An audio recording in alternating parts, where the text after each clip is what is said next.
Assalamualaikum warahmatullahi wabarakatuh. Bismillah walhamdulillah wassalatu wassalamu ala rasulillah Sayyidina Muhammad ibni Abdillah wa ala alihi wa sahbihi wa man wala. La hawla wa la quwwata illa billah. Qala rabbi syrah li sadri wa yassir li amri wahlul 'uqdatam min lisani yafqahu qawli. Amma ba'du. Pada kesempatan kali ini saya ingin membahas tentang satu pembahasan yang sangat menarik yang berada di dalam kitab Tanbihul Ghafilin. Tentang apa itu? Tentang keutamaannya umatnya Nabi Muhammad dibandingkan umat nabi-nabi yang lain.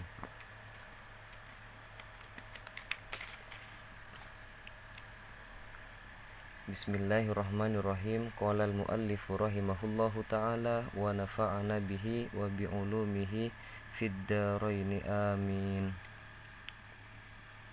Bismillahirrahmanirrahim. Wa yuqalu, dan dikatakan innallaha, sesungguhnya Allah ta'ala akrama hadhil ummati, sesungguhnya Allah subhanahu wa ta'ala memuliakan umat ini. Maksudnya umat ini adalah umatnya Nabi Muhammad. Sesungguhnya Allah subhanahu wa ta'ala memuliakan umat ini bi khamsi karomatin, dengan 5 kemuliaan. Jadi Allah memuliakan umatnya Nabi Muhammad dengan 5 kemuliaan, dengan 5 kelebihan, dengan 5 keutamaan. Sama saja. Apa saja 5 keutamaan, 5 kemuliaan yang diberikan oleh Allah kepada umatnya Nabi Muhammad? Yang pertama, awwaluha, yang pertama, annahu, sesungguhnya Allah subhanahu wa ta'ala khalaqahum du'afa, Allah menciptakan umatnya Nabi Muhammad itu du'afa, lemah. Kenapa kok Allah menciptakan umatnya Nabi Muhammad itu lemah? Hatta la yatakabbaru, sehingga umatnya Nabi Muhammad itu tidak mudah sombong. Jadi umatnya Nabi Muhammad itu lemah sehingga umatnya Nabi Muhammad tidak mudah sombong. Wasani, adapun yang nomor 2, keutamaan, kemuliaan, kelebihan yang diberikan Allah kepada umatnya Nabi Muhammad, yang kedua adalah khalaqahum sigharon fi anfusihim, Allah menciptakan umatnya Nabi Muhammad itu kecil fi anfusihim, di dalam dirinya, maksudnya postur tubuhnya itu kecil-kecil. Umatnya Nabi Muhammad itu badannya kecil-kecil, beda dengan badannya umat-umat terdahulu. Nabi Adam dulu itu panjangnya, menurut riwayat, menurut ulama ada yang berkata Nabi Adam itu panjangnya, tinggi badannya itu 60 hasta. 60 hasta itu kurang lebih itu sekitar 30 meter. Bisa dibayangkan Nabi Adam tingginya, badannya itu 30 meter, 60 hasta. Nah, umatnya Nabi Muhammad ini kecil-kecil, pendek-pendek. Kenapa? Hatta takunu mu'natut ta'ami wasyarabi wathiyabi alaihim aqallu, sehingga kebutuhan makanannya, minumannya, dan pakaiannya untuk mereka itu lebih sedikit. Jadi kalau badannya kecil-kecil, pendek-pendek, otomatis porsi makannya dia lebih sedikit, minumnya lebih sedikit, dan pakaiannya itu lebih sedikit. Beda kalau orang Nabi Adam, orang kalau tinggi itu makanannya pasti banyak makannya. Umatnya Nabi Muhammad postur tubuhnya, badannya kecil-kecil, sehingga makannya sedikit, minumannya sedikit, pakaian juga sedikit.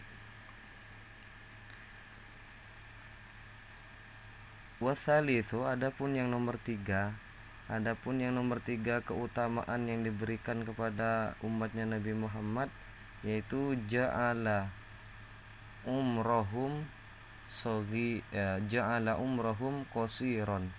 Allah menjadikan umurnya umatnya Nabi Muhammad itu pendek. Sudah tidak asing lagi bagi kita bahwasanya umat-umat nabi-nabi terdahulu sebelum umat Nabi Muhammad itu umurnya panjang-panjang, usianya itu panjang-panjang. Beda dengan usianya umatnya Nabi Muhammad pendek-pendek. Nabi Muhammad umatnya pendek-pendek. Kenapa kok pendek-pendek? Hatta takunu dunubuhum aqallu, sehingga dosa-dosanya itu lebih sedikit. Jadi umatnya Nabi Muhammad dijadikan umurnya itu pendek-pendek agar supaya dosa-dosanya itu lebih sedikit. Umat-umat terdahulu dipanjangkan umurnya, dosanya lebih banyak. Umatnya Nabi Muhammad umurnya pendek, jadi dosanya biar lebih sedikit. Warabi'u, adapun yang nomor 4, ja'alahum fuqara'a. Allah menjadikan umatnya Nabi Muhammad itu fakir, miskin, fakir. Kenapa? Hatta yakuna hisabuhum fil akhirati aqallu, sehingga hisabnya umatnya Nabi Muhammad nanti di akhirat itu lebih sedikit. Orang kalau fakir, hisabnya lebih sedikit nanti di akhirat. Tapi sebaliknya kalau orang itu kaya, banyak hartanya, nanti hisabnya itu banyak, hisabnya berat.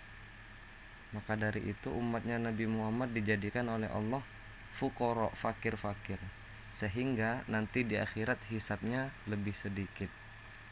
Wal khamisu, adapun yang nomor 5, kelebihan yang diberikan Allah untuk umatnya Nabi Muhammad yang kelima adalah ja'alahum akhiral umam. Allah menjadikan umatnya Nabi Muhammad itu umat yang terakhir. Jadi umatnya Nabi Muhammad itu umat yang terakhir. Allah menjadikan umatnya Nabi Muhammad itu umat yang terakhir, akhirul umam, umat yang paling terakhir. Hatta yakunu baqauhum fil qabri aqallu, sehingga diamnya umatnya Nabi Muhammad di dalam kubur itu lebih sedikit, lebih sebentar. Jadi umat-umat terdahulu yang sudah meninggal, mereka masih menunggu di dalam kubur masih lama. Tapi umatnya Nabi Muhammad, dia menunggu di dalam kubur sebentar. Kenapa? Karena umatnya Nabi Muhammad umat yang terakhir. Setelah umatnya Nabi Muhammad sudah menunggu datangnya hari kiamat. Jadi tetapnya tinggalnya di dalam kubur itu umatnya Nabi Muhammad itu lebih sedikit, lebih sebentar. Itulah kelebihan yang diberikan Allah kepada umatnya Nabi Muhammad. Saya ulang, yang pertama Allah menjadikan umatnya Nabi Muhammad itu du'afa, lemah, sehingga umatnya Nabi Muhammad tidak mudah sombong. Yang kedua, Allah menjadikan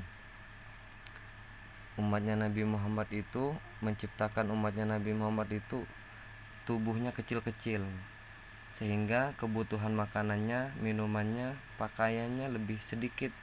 Yang ketiga, Allah menjadikan umurnya umatnya Nabi Muhammad itu pendek, sehingga dosa-dosanya lebih sedikit. Yang keempat, Allah menjadikan umatnya Nabi Muhammad itu fakir, sehingga hisabnya nanti di akhirat lebih sedikit. Yang nomor 5, Allah menjadikan umatnya Nabi Muhammad itu umat yang terakhir, sehingga diamnya umatnya Nabi Muhammad di dalam kubur itu lebih sedikit, lebih sebentar. mudah-mudahan ini menjadi tambahan ilmu yang bermanfaat untuk kita semua. Kurang lebihnya saya mohon maaf. Wallahu a'lam bishawab. Assalamualaikum warahmatullahi wabarakatuh.